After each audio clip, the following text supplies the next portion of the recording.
আসসালামু আলাইকুম বন্ধুরা, আজকে আমরা কদবেল মাখাবো। চলেন দেখি কদবেল মাখানো কেমন হয়। দেখেন আমি এখন কদবেলটাকে এখানে পাঠিয়ে নিব। দেখেন আমরা কদবেলটাকে পাঠাইছি, এখন দেখেন ভিতরের অংশ এগুলাকে এখন আমরা কুড়ে কুড়ে বাটিতে নিব।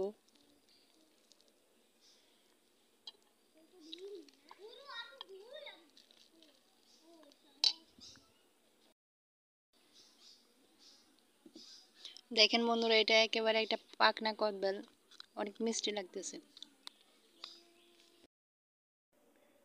দেখেন আমরা এবার এই কদবেলগুলোতে কিছু মরিচের গুঁড়া এবং লবণের গুঁড়া দিয়ে ভালো করে মাখাবো।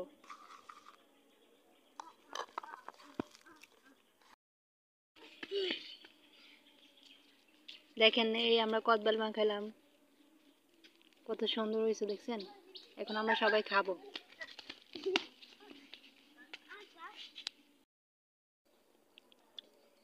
দেখেন আমরা সবাই কদবেল মাখা কত মজা করে খাচ্ছি।